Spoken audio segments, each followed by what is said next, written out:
우리에게 주시는 하나님 말씀은 요한복음 21장 15절에서 17절까지입니다. 우리 같이 한 음성으로 읽겠습니다. 그들이 조반 먹은 후에 예수께서 시몬 베드로에게 이르시되 요한의 아들 시몬아 내가 이 사람들보다 나를 더 사랑하느냐 하시니 이르되 주님 그러하나이다. 내가 주님을 사랑하는 줄 주님께서 아시나이다. 이르시되 내 어린 양을 먹이라 하시고 또 두 번째 이르시되 요한의 아들 시몬아 내가 나를 사랑하느냐 하시니 이르되 주님 그러하나이다. 내가 주님을 사랑하는 줄 주님께서 아시나이다. 이르시되 내 양을 치라 하시고 세 번째 이르시되 요한의 아들 시몬아 내가 나를 사랑하느냐 하시니 주님께서 세 번째 내가 나를 사랑하느냐 하심으로 베드로가 근심하여 이르되 주님 모든 것을 아시오매 내가 주님을 사랑하는 줄을 주님께서 아시나이다. 예수께서 이르시되 내 양을 먹이라. 아멘. 부활하신 예수님은 이 시간도 우리 가운데 함께 하시는 줄로 믿습니다. 그분은 우리에게 끊임없이 말을 건네십니다. 그래서 믿음의 성도도 끊임없이 주님께 묻고 또 주의 인도함을 구해야 할 것입니다. 제자들이 밤새도록 그물을 던졌지만 한 마리의 물고기도 잡지 못했을 때에 주님께서 그 가운데 오셔서 그물을 배 오른편에 던지라 하시자 그 말씀에 순종하여 던졌더니 그물을 들 수 없을 만큼 많은 물고기를 잡게 하셨습니다. 많은 물고기를 잡는 순간에 주께서 특별히 사랑하시는 제자 사도 요한이 베드로에게 주시다 예수님이다 라고 외치자 베드로는 그때에 겉옷을 벗고 있었는데 그 즉시 겉옷을 입고 바닷가에 뛰어들었더라 바닷물에 뛰어들었더라 라고 성경은 기록하고 있습니다. 요한복음 21장 7절 같이 읽습니다. 예수께서 사랑하시는 그 제자가 베드로에게 이르되 주님이시라 하니 시몬 베드로가 벗고 있다가 주님이라는 하는 말을 듣고 겉옷을 두른 후에 바다로 뛰어내리더라. 그 다음 8절 9절에 보면 다른 제자들은 가만히 있었습니다. 아주 성격이 급한 베드로만 먼저 물속에 뛰어든 것입니다. 어떻게 그런 다급한 상황 속에서도 평소 베드로답지 않은 행동을 한 것이 있습니다. 그것은 뭐냐 하면 고기를 잡느라 겉옷을 벗어놓았던 베드로는 예수님을 만나게 급히 겉옷을 두른 후에 바닷속에 뛰어든 것입니다. 일반적인 상식이라면 입고 있던 겉옷도 벗고 물속에 뛰어드는 것이 마땅하지 않습니까? 그러나 베드로는 그렇게 하지 않았습니다. 자신의 스승이요 메시아요 죽음의 권세를 이기시고 부활하신 예수님을 배웠기 위해서 그는 겉옷을 두르는 예의를 갖추고 그 바다로 뛰어든 것입니다.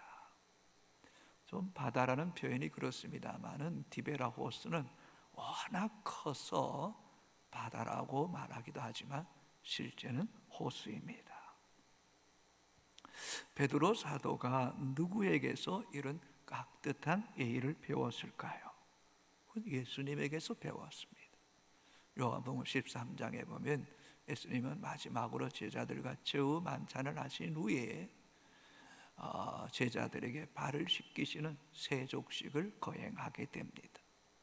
그때도 주님은 겉옷을 벗으시고 허리에 수건을 두르시고 제자들 한 사람 한 사람 발을 씻기면서 그 수건으로 발을 일일이 닦아주신 후에 모든 세족식을 마친 후에는 겉옷을 다시 두르시고 제자들에게 권면하십니다. 요한복음 13장 12절 같이 읽습니다. 그들의 발을 씻으신 후에 옷을 입으시고 다 앉아 그들에게 이르시되 내가 너에게 행한 것을 너희가 아느냐. 옷을 입으시고는 내가 주와 또는 선생이 되어서 너희 발을 씻었으니 너희도 서로 발을 씻기는 섬기는 자가 되라. 내가 너에게 행한 것 같이 너희도 행하게 하려 내가 본을 끼치셨다라고 말씀하셨습니다. 베드로는 예수님에게서 두 가지를 배웠습니다. 스승이, 선생이 제자들의 발을 씻기는 섬김의 본을 배웠고, 두 번째는 스승이 제자들의 발을 씻길 때도 정중한 예의를 갖추셔서 벗으시고 수건을 들으시고 닦으시고 겉옷을 입으시고 내가 너에게 행한 같이 너희도 이렇게 행하게 하기 위해서 본을 보이셨다고 말씀하신 것입니다. 성도 여러분, 학생이 선생에 대할 때 예의가 있고 자녀가 부모를 대할 때 예의가 있듯이 믿음의 성도는 창조주요 지극히 높으신 하나님을 경배할 때에 마땅히 갖춰야 될 예의를 갖추는 것이 합당한 줄로 믿습니다. 그래서 출애굽기 3장 5절에 하나님이 이르시되 이리로 가까이 오지 말라. 내가 선 곳은 거룩한 땅이니 내 발에서 신을 벗어라. 우리는 하나님의 거룩한 존재에 나올 때에 인간적인 것들을 다 벗어야 돼. 내려놓아야 돼. 제가 한 20대 초반인 것 같습니다. 아마 찬양을 인도하는 일을 맡았는 것 같은데 시작하려고 하는데 장로님이 오시더니 저의 잠바 자크를 이렇게 쑥 올려주시는 거예요. 어른이 보실 때에 인도자가 그저 잠바의 자크를 잠그지 않는 것들이 좀 불편하게 보이셨던 것 같아요. 그 자크를 잠궈 주셨던 것이 곰곰이 생각해 보니 하나님 앞에 예의를 갖추라는 겁니다. 성도 여러분, 우리가 어떤 옷을 입느냐에 따라서 태도와 마음가짐이 달라집니다. 좋은 옷, 비싼 옷 입으라는 것 아닙니다. 깨끗하고 단정한 옷차림과 또 정한 시간에 온 마음과 정성을 다하여 예배드림을 통하여 우리가 드리는 예배가 주님이 기뻐 흠양하시는 예배가 되기를 주님의 이름으로 축복합니다. 7절에 주께서 사랑하시는 제자 사도 요한이 그 물고기를 많이 잡는 것을 보고 베드로에게 주시라, 예수님이다 라고 이렇게 말씀하고 베드로가 겉옷을 들은 후에 물속에 뛰어들었습니다. 그 7절부터 15절까지는 더 이상 제자들의 말이 한마디도 기록되어 있지 않습니다. 예수님께서 초반을 먹으라 하시고 주님 앞에 와서 예수님인 줄 알면서도 제자들은 한마디도 말을 할 수가 없었습니다. 12절 같이 읽어볼까요? 예수께서 이르시되 와서 초반을 먹으라 하시니 제자들이 주님이신 줄 아는 고로 당신이 누구냐 감히 묻는 자가 없더라. 왜 제자들이 하나같이 침묵으로 일관하였을까요? 제자들은 지나간 1년의 시간들이 주마등처럼 스쳐 지나가면서 제자들이 입이 10개라도 할 말이 없었습니다. 베드로는 예수님이 체포당하시자 맹세하며 저주하면서까지 3번이나 부인하고 말았습니다. 또 주님이 끔찍한 십자가에 못 박혀 운명할 때에 제자들은 스스로 살기 위해서 각기 다 흩어 도망치고 말았습니다. 또 주님이 부활하셨건만은 제자들은 문을 굳게 걷어 잠그고 하나같이 두려움과 불안에 떨고 있고 사로잡혔을 때도 주님은 찾아오셔서 너에게 평강이 있을지어다고 말씀해 주셨건만은 베드로를 의지한 6명의 제자들은 그저 3년 전 옛생활로 되돌아가서 디베라호스에서 물고기를 잡고 있을 때에 세 번째 주님께서 나타나지 않습니까? 그 주님을 대면하는 순간에 어쩌면 몸도 마음도 입술도 굳어버릴 만큼 경직된 거예요. 너무너무 주님 앞에 부끄러운 거예요. 차라리 디베라호스가에 찾아오셔서 베드로나 제자들의 이름을 부르면서 어떻게 너희가 이렇게 나를 쉽게 배신할 수 있느냐며 호통을 치고 꾸지람을 들으면 차라리 마음이라도 편할 텐데 그렇지 않잖아요. 오히려 주님은 제자들에게 더 사랑과 배려와 그들을 먹이려고 애쓰시는, 과거는 전혀 생각지도 않으시는 것 같고 그냥 지금 있는 모습 그대로를 사랑하시며 또 앞으로 주님 앞에 귀하게 쓰일 것을 믿으시면서 그냥 사랑을 그냥 쏟아부으시는 거예요.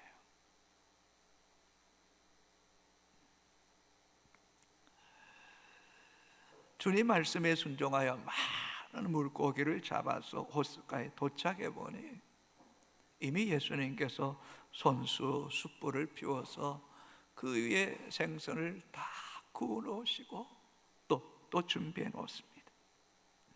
그때 또 제자들에게 아주 따뜻한 사랑이 담긴 음성으로 지금 잡은 생선도 가져오너라 그러시고 그것도 금방 그저 즉석에서 구워서 제자들에게 먹으라고 말씀하실 때에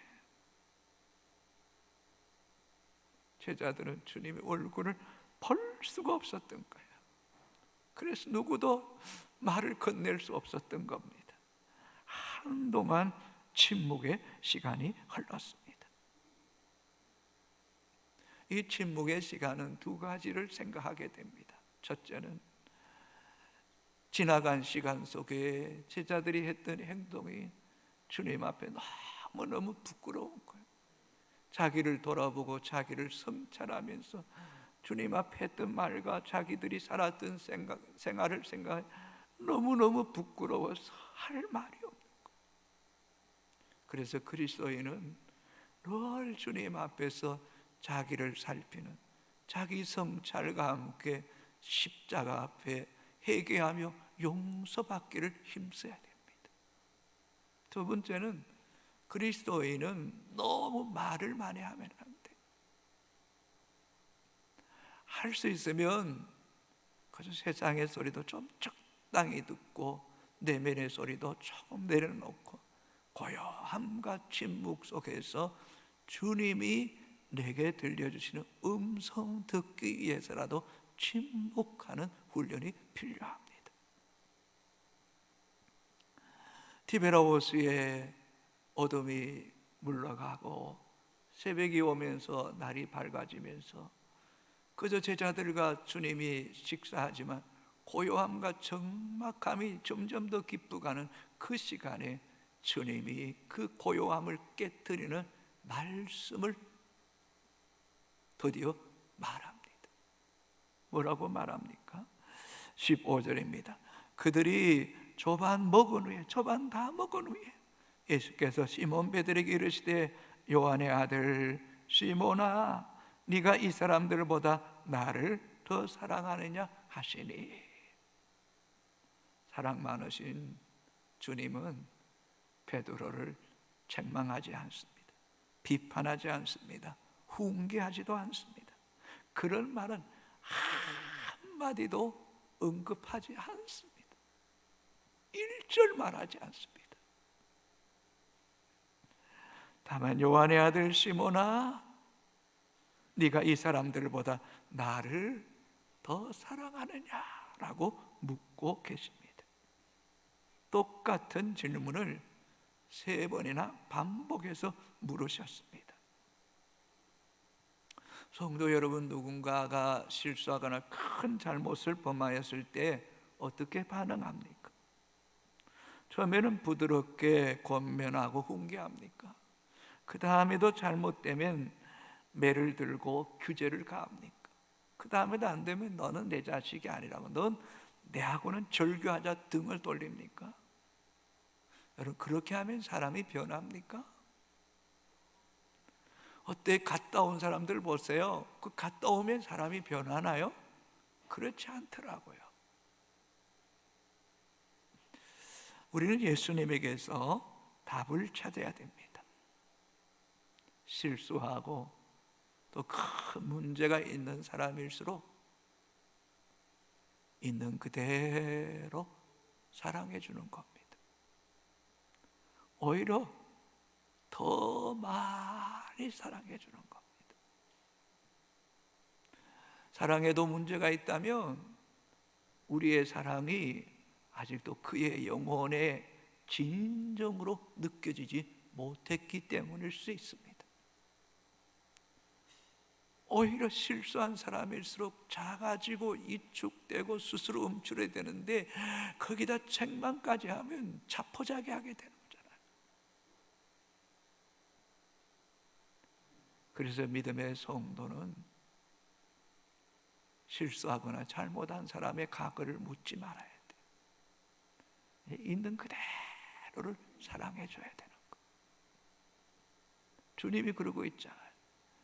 맹세하고 도망가고 애생활로 되돌아가도 저반을 먹이시고 준비하시고 생선 가져오라 하시고 그냥 따끈따끈하게 구워서 그냥 즉석으로 그냥 먹이시는 거.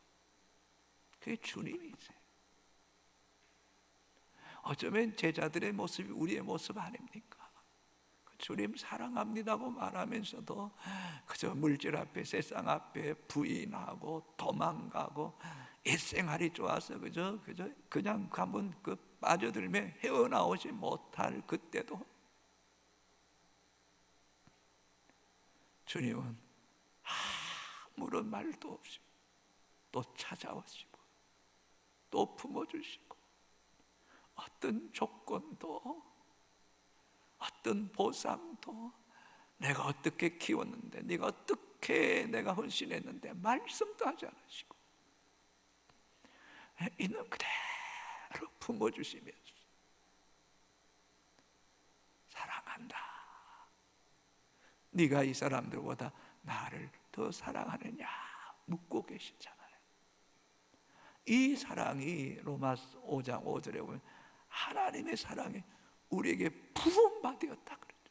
부음받아 물 붓듯이 그 사랑 부음받았기 때문에 오늘까지 우리가 실족하지 않고 이 주의 존전에서 하나님을 예배하는 이 모든 것이 주의 은혜뿐인 줄로 믿습니다.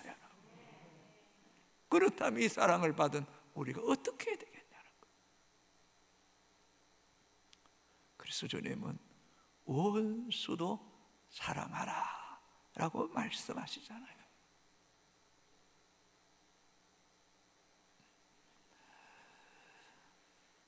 어떤 분에게 전화를 걸었는데 전화를 받지 않아요.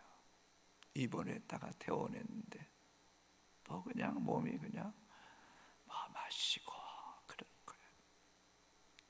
찾아갔어요. 갔더니 또 이 교회에 욕을 하죠. 그냥 다 듣는 거예요.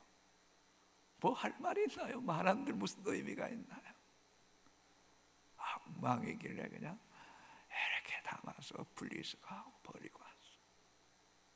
또 입원했어. 근데 감사하게도 저게 전화가 왔잖아요. 전화해 준 게 왜 그렇게 고마운지 모르겠어. 왜 그렇게 고마운지 모르겠어. 여러분, 주님이 우리를 있는 그대로 사랑해 주시듯이 우리 또한 있는 그대로를 사랑하기를 바랍니다. 요한복음 8장에 현장에서 간음하다가 붙잡힌 여인을 서기관과 바리새인들이 데려가 율법에 돌로 쳐서 죽여 어떻게 하겠냐고. 주님께서 허리를 굽히시고 땅에 글을 써시고 너희 중에 죄 없는 자가 이 여인을 돌로 치라 하시고 어른으로부터 젊은이까지 돌을 놓고 다 떠나갈 때 주님께서 말씀하세요. 나도 너를 정죄하지 아니하노니 다시는 죄를 범하지 말라. 새롭게 시작해라. 새롭게 출발해라 하시는 것이 우리 주님의 마음이잖아요. 그래서 베드로전서 4장 8절은 이렇게 기록하고 있습니다. 같이 읽겠습니다. 무엇보다 뜨겁게 서로 사랑할지니 사랑은 허다한 허물을 덮느니라. 아멘. 서로 뜨겁게 사랑하면, 열렬히 열성적으로 깊이 사랑하면 모든 허물을 덮게 되는 거예요. 있는 그대로를 소중하게 여길 때에 그 사람이 변하는 거예요. 성도의 최고의 가치는 뭡니까? 위로 하나님을 사랑하는 것이 최고의 가치고 또 내 곁에 있는 이웃을 사랑하는 것이 최고의 가치의 가치. 이 가치를 아는 사람은 사랑하게 되는 거예요. 예수님이 베드로에게 내가 너를 어떻게 사랑했는데 그랬더라면 앞에서 말했던 것처럼 베드로는 자꾸 작아지고 움츠러들고 기죽고 할 말이 없었대. 근데 주님은 그렇게 묻지 않잖아요. 네가 이 사람들보다 나를 더 사랑하느냐? 이 질문을 통해 베드로의 자존감과 실패와 부끄러움을 만회할 수 있는 기회를 주는 거예요. 내가 주를 사랑하는 줄 주께서 아시나이다 답할 수 있음을 통해 베드로의 그 무너진 마음을 치유하고 이렇게 세우시는 질문을 하시고 답을 얻게 하시는 주님의 지혜가 얼마나 귀합니까? 이런 마음이 우리에게도 있게 되기를 바랍니다. 주님이 베드로에게 뭐라고 묻습니까? 네가 이 사람들보다 나를 더 사랑하느냐? 다른 제자들보다 네가 나를 어떠므로 사랑하느냐라고 묻고 계십니다. 그뿐만 아니에요. 여러분 그 15절 이것들보다 그게 보면 이 사람들보다 그게 성경에 보면 일로 나와 있어요. 맨 끝에 가면 또한 그것들보다라고 나오는 거예요. 이 말은 사물을 이야기하는데 너의 생계 터전인 배와 그물과 디베라 호스 먹고 사는 떡의 문제보다 나를 더 사랑하느냐라고 묻는 거예요. 주님을 사랑한다고 말하면서 떡의 문제 앞에, 생계 문제 앞에 한순간에 등지고 그냥 호수로 가버렸던 베드로에게 네 이것들보다 나를 더 사랑하느냐고 묻고 계시는 것입니다. 성도의 삶의 우선순위 으뜸이 뭐냐는 거예요. 먼저가 뭐냐는 거예요. 여러분 주님을 깊이 사랑할수록 이 세상을 이길 수 있는 지혜와 힘과 분별력을 주시고 또 그물을 오른편에 던지게 하시서 많은 물고기를 잡게 했던 것처럼 주님의 가르침과 인도함을 받는 은혜가 있게 되기를 주의 이름으로 축복합니다. 15절에 내가 주님을 사랑하는 줄 주님께서 아시나이다. 내가 주님을 사랑하였다. 사랑하였는 거 모릅니까? 과거형이 아니에요.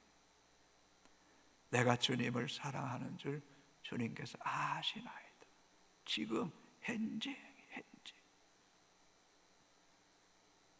여러분은 지금 주님을 진정으로 사랑하십니까? 오늘을 살아가는 현대인들에게 사랑할 대상이 너무너무 많은 게 문제예요. 사람은 참 단순한 동물이라서요, 한 곳에 마음 뺏기면 또 한 곳 잊어버리잖아요. 여러분을 사랑해서 주님을 믿는 겁니까? 주님을 사랑해서 믿고 살아가는 겁니까? 어쩌면 많은 성도들이 자신 때문에, 자식 때문에, 건강 때문에, 물질 때문에, 세상에 성공을 얻기 위해서 주님을 사랑하는 이들은요, 다 변해요. 주님을 떠날 수가 있어요. 나 주님을 순수하게 사랑해야 돼요.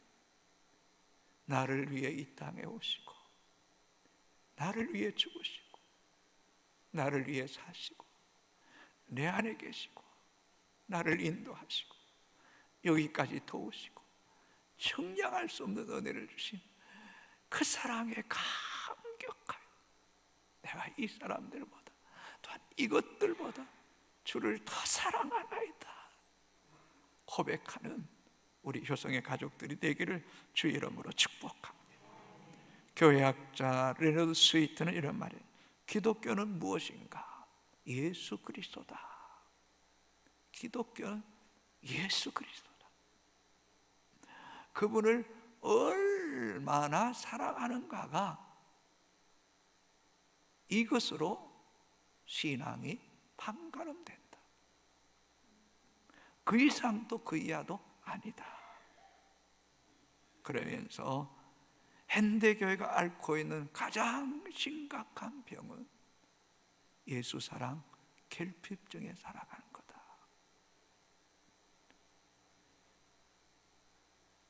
다 사랑한대요. 그런데 많은 성도들 영혼에 예수 사랑 결핍증에 빠져 살아요. 사랑하지 않으니까 사랑을 못 느끼는 거예요. 이게 불행이에요. 여러분, 주님을 깊이 사랑하셔야 됩니다. 주님의 사랑을 잊어버리고 세상의 물질이나 성공이나 모든 것을 다 얻어도 그건 우리의 영혼의 걸림돌이에요. 어쩌면 우리의 영혼을 좀먹게 하는 거예요. 주님을 사랑함이 분명해지면 이러한 것들은 우리에게 은혜가 되고 유익이 되고 복이 되게 하시는 역사가 있게 될 줄로 믿습니다. 여러분.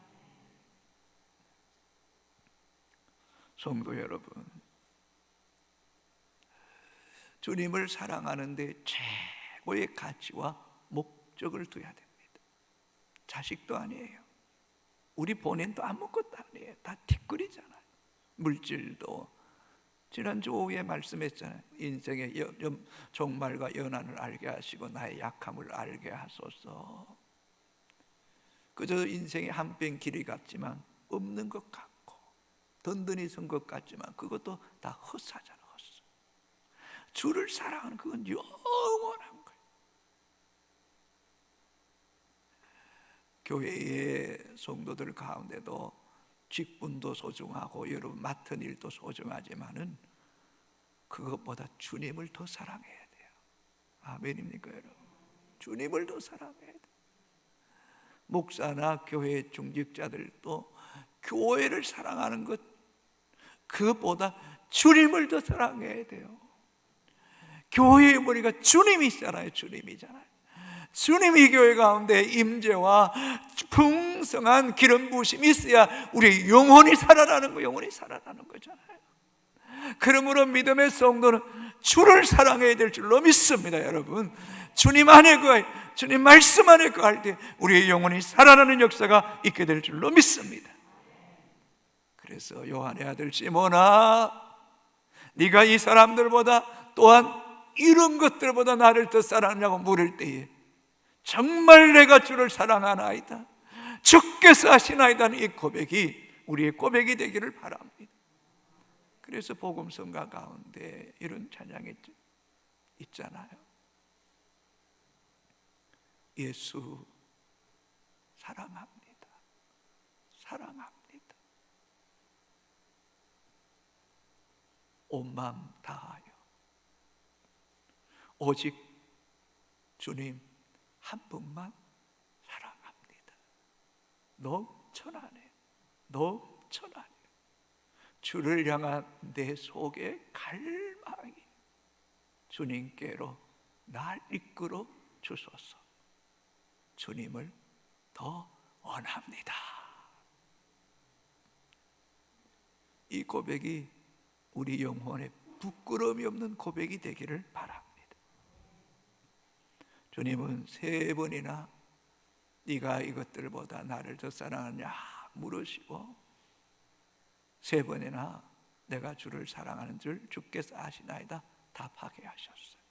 그 이유는 베드로가 지난날 주님을 모른다고 3번 부인했던 그 상처, 그 실패감, 그 심리적 트라우마를 치유하시고 그 과거에 얽매이지 말고 이제 새롭게 출발하라고 하시는 주님의 깊은 사랑이 그 고백 속에, 부름 속에 담겨져 있는 것입니다.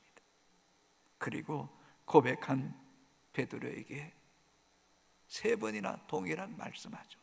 내 어린 양을 먹이라. 15절에 16절에 내 어린 양을 치라. 17절에 내 양을 먹이라. 여러분, 주님을 깊이 사랑하는 그 사랑의 증표는, 눈을 뜨세요 여러분, 주님을 깊이 사랑하고 아버지의 마음을 아는 사람은 양떼를 사랑하는 사람이에요. 아멘. 영혼을 사랑하는 사람이에요. 아직도 나밖에 모르고 나만 생각하는 사람은 진짜 아버지의 마음을 모르는 거예요. 보세요. 15절 16절 내 양이라고 그래요. 주님의 양이에요. 여러분, 주님을 사랑하는 사람은 주님의 양을 사랑하는 거예요. 어린 양을 사랑하는 거예요.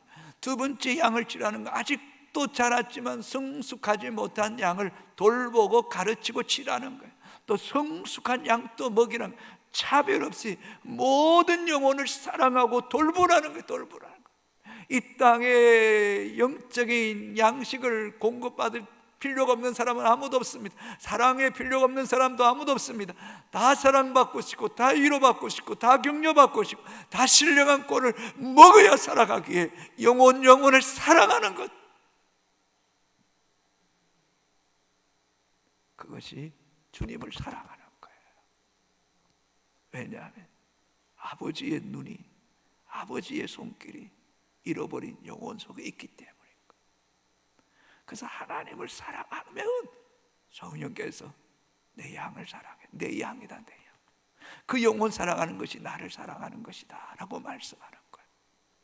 이게 베드로에게 주신 최고의 사명이고, 오늘을 살아가는 저와 여러분에게 주신 지상 최고의 사명이에요. 내 양을 먹이고 치는 거예요.